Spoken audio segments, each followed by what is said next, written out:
Hello friends, आज हम बात करने वाले हैं जो रोग निदान का पेपर सेकंड होता है उसके अंदर आने वाले मेन इंपॉर्टेंट पॉइंट्स के बारे में, जो कि 6 होते हैं। उसके बारे में मैं आपको समझाऊंगा, साथ ही आपको बताऊंगा कि आपको रोग निदान का जो सेकंड पेपर होता है उसको किस तरह से पढ़ना है। तो दोस्तों क्या होता है कि रोग निदान के अंदर जो सेकंड पेपर होता है उसके अंदर मोस्ट ऑफ डिजीज है, ज़्यादातर डिजीज है, आयुर्वेद डिजीज भी है, विद मॉडर्न कोरिलेशन के साथ भी डिजीज ही है। अब उसके अंदर बहुत सारा मैटर हो जाता है पढ़ने के लिए। दोस्तों एग्जाम का टाइम कम रहता है, हमारे पास पढ़ने के लिए बहुत कम टाइम रहता है, और ऐसे कम टाइम में हम किन पॉइंट को प्रायोरिटी दें जिससे हमें ज्यादा नंबर मिले और आसानी से हम एग्जाम को क्लियर कर पाए, तो उसके बारे में हम समझेंगे।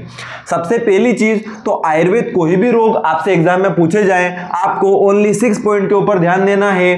निदान, पूर्व रूप, भेद, लक्षण, संप्राप्ति और साध्यता असाध्यता। अब दोस्तों यहां पर आप मेरे प्रीवियस वीडियो देखेंगे तो मैंने कॉमन निदान का भी वीडियो बनाया है, कॉमन आपके जो लक्षण होते हैं उसका भी वीडियो बनाया है, और कॉमन संप्राप्ति का भी वीडियो बनाया है कि आप किस तरह से उनको लिख सकते हैं। तो दोस्तों यदि आपने वो वीडियो नहीं देखे हैं तो उनको भी आप देख लें। अब बात करते हैं बाकी पॉइंट की। तो पूर्व रूप आपको पढ़ना है, भेद याद करना है और साध्यता असाध्यता याद करना है। तो इन 6 पॉइंट को ही आपको हर डिजीज के अंदर कवर अप करना है, तो इसी से आपकी डिजीज कंप्लीट हो जाएगी। आपको ज्यादा डिटेल नहीं पढ़ना है, कम पढ़ना है, अच्छा पढ़ना है। नेक्स्ट बात करते हैं मॉडर्न के अंदर। तो मॉडर्न के अंदर भी आपको ओनली 6 पॉइंट के ऊपर फोकस करना है। आपको कोई भी डिजीज पूछी जाए आपको उसकी डेफिनेशन पता होना चाहिए, यदि उसके टाइप्स है तो आपको टाइप्स पता होना चाहिए। नेक्स्ट आपको उसका कोज, इटियोलॉजी और पैथोलॉजी पता होना चाहिए कि किस तरह से होती है डिजीज और उसके बारे में क्या क्या कारण हो सकते हैं, तो उसके बारे में पता होना चाहिए। देन साइन एंड सिम्टम के बारे में पता होना चाहिए, जिनको हम क्लिनिकल फीचर्स भी बोलते हैं, तो उसके बारे में आपको पता होना चाहिए। ये भी आपको ज्यादा याद नहीं करना है, 4 से 5 याद करना है। आगे बात करें तो डायग्नोसिस या इन्वेस्टिगेशन के अंदर, उसके अंदर हम कौन कौन से टेस्ट कराते हैं उसके बारे में आपको पता होना चाहिए, और लास्ट में आपको याद होना चाहिए ट्रीटमेंट। तो ये 6 पॉइंट अगर आप आयुर्वेद रोग के अंदर और मॉडर्न डिजीज के अंदर दोनों के अंदर कवर करेंगे तो बड़ी आसानी से आपकी डिजीज भी कवर हो जाएगी और आसानी से आप पढ़ पाएंगे। मोस्ट ऑफ स्टूडेंट मेरे से क्वेश्चन पूछते हैं कि साहब रोग निदान पेपर सेकंड के अंदर हमको कुछ इंपॉर्टेंट बता दीजिए। दोस्तों उसका मैं आपको रिप्लाई देना चाहूंगा कि पहली बात तो ये कि इंपॉर्टेंट कुछ नहीं होता है, एग्जाम में आपसे कुछ भी पूछा जा सकता है।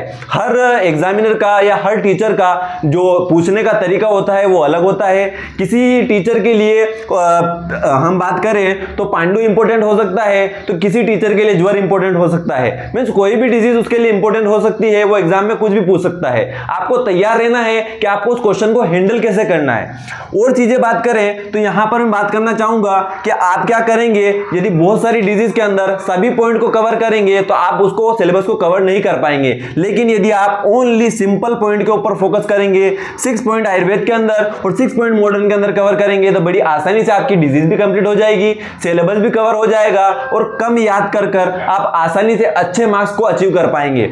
और यहां पर कुछ इंपॉर्टेंट चीजें मैं आपके लिए क्लियर करना चाहता हूं टाइम के बारे में। टाइम जो होता है, सबसे पहले प्रिपरेशन की बात करें तो हमारे पास एग्जाम की तैयारी करने के लिए मोस्ट ऑफ स्टूडेंट जो होते हैं 1 महीने पहले 15 दिन के अंदर तैयारी करने की कोशिश करते हैं। तो हमारे पास टाइम कम रहता है, तो हमें ज्यादा डिटेल नहीं पढ़ना है, हमें ओनली मेन पॉइंट के ऊपर फोकस करना है। देन सेकंड बात करें तो ड्यूरिंग एग्जाम जो होता है हमारे पास वहां भी 3 घंटे का टाइम ही रहता है। यदि हम ज्यादा लिखने की कोशिश करेंगे तो हमारा पेपर छूट जाएगा। तो हमें कोशिश करना है कि हम कम पॉइंट लिखें और अच्छा लिखें। नेक्स्ट बात करें एग्जामिनर, तो एग्जामिनर जो रहता है उसके पास भी टाइम कम रहता है। जब वो आपकी कॉपी चेक करता है तो कॉपी चेक करने के दौरान यदि हम बहुत सारा डिटेल लिखेंगे तो उसके पास इतना टाइम नहीं है कि वो आपकी एक एक लाइन पढ़े। यदि आपने इंपॉर्टेंट भी लिखा है तो आपने बहुत सारा लिखने की वजह से वो क्या होता है, दिखता नहीं है। यदि आप मेन पॉइंट के ऊपर फोकस करेंगे, एग्जामिनर ने आपकी कॉपी खोली और उसको दिखाया कि सबसे पहले आप कौन सा रोग लिख रहे हैं, क्या आप पांडु लिख रहे हैं, उसको डायरेक्ट पता चल जाता है, उसको निदान सामने दिख रहे हैं,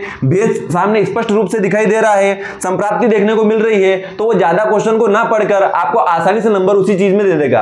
यही कंडीशन हमारी मॉडर्न के ऊपर भी अप्लाई होती है। वो यदि उसको आपने कोई भी डिजीज उससे पूछी गई है, फीवर पूछा गया है, टाइफाइड पूछा गया है, यदि आपने सिंपल उसकी डेफिनेशन टाइप किस तरह से होता है, क्या उसके कारण है, क्या साइन सिम्टम देखने को मिलेंगे, क्या उसके टेस्ट होते हैं, क्या इन्वेस्टिगेशन होती है और क्या शॉर्ट में उसका ट्रीटमेंट किया जाता है, यदि आप बता देते हैं तो आपको आसानी से नंबर मिल जाते हैं। नेक्स्ट हम बात करें तो रोग निदान सेकंड जो है आपके सेकंड ईयर में है। तो सेकंड ईयर जो होता है, जो बीएमएस का सीक्वल होता है, first year, second year, third year, final year. तो धीरे धीरे यहां पर क्या होता है, जो हमारी डिजीज होती है उसको इंप्रूव किया जाता है। फर्स्ट ईयर में आपको यह पता चलेगा कि डिजीज होती क्या है, सेकंड में आपको थोड़ा इसके बारे में नॉलेज मिलेगा, आपको बेसिक चीजें पता होना चाहिए। थर्ड ईयर में आपको ट्रीटमेंट डिटेल में पढ़ना होता है और फाइनल ईयर में जाके पूरी डिजीज कंपाइल होती है। तो इस तरह से आपको बेसिक चीजें, अभी आप सेकंड ईयर में है तो आपको बेसिक चीजें पता होना चाहिए कि डिजीज होती क्या है। तो आप ओनली इन 6 पॉइंट के ऊपर फोकस करें। तो यहां मैंने आपको बता दिया टाइम के बारे में कि आपके पास प्रिपरेशन का कम टाइम है तो उसमें ध्यान दें। देन सेकंड, ड्यूरिंग एग्जाम भी आपको ओनली 3 घंटे मिल रहे हैं तो आपको कम टाइम में अच्छा करके दिखाना है तो वो भी जरूरी है।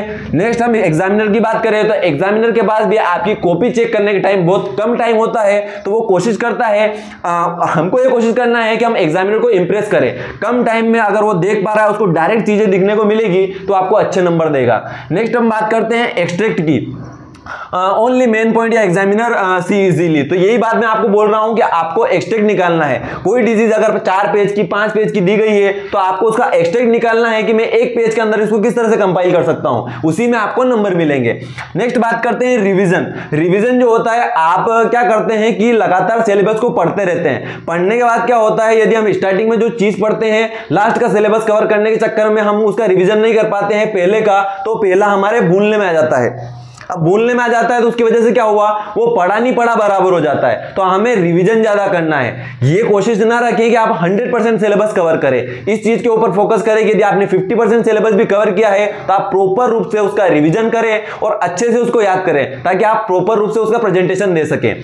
आगे बात करें तो syllabus cover with previous paper. तो आपको प्रीवियस पेपर भी देखना है। अलग अलग यूनिवर्सिटी के अलग अलग पेपर होते हैं, आपको अपनी यूनिवर्सिटी के पेपर को चेक करना है कि प्रीवियस ईयर में किस तरह से क्वेश्चन पूछे गए। ज्वर पूछा है तो ज्वर में किस तरह से क्वेश्चन पूछा गया, पांडु पूछा है तो किस तरह से पूछा गया है, कामला पूछा है तो किस तरह से पूछा है। तो आपको उसके अकॉर्डिंग देखना है। यदि ऑब्जेक्टिव भी पूछे जा रहे हैं तो ऑब्जेक्टिव भी किस तरह से पूछे जा रहे हैं, 2 मार्क्स के क्वेश्चन में किस तरह के क्वेश्चन आ रहे हैं, 10 मार्क्स में किस तरह के क्वेश्चन आ रहे हैं, तो आपको ध्यान में रखना है।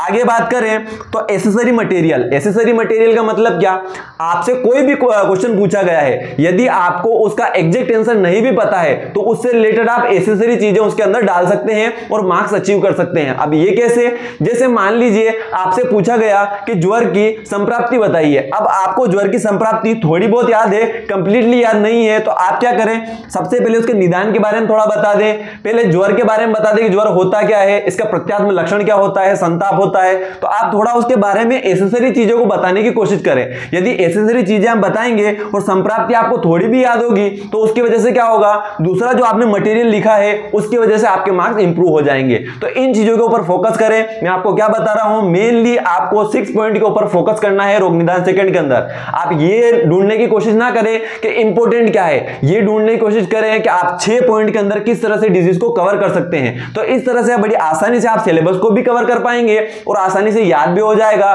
और अच्छे मार्क्स आप एग्जाम में अचीव कर पाएंगे। तो दोस्तों ये वीडियो आपको कैसा लगा नीचे कमेंट बॉक्स में जरूर बताएं।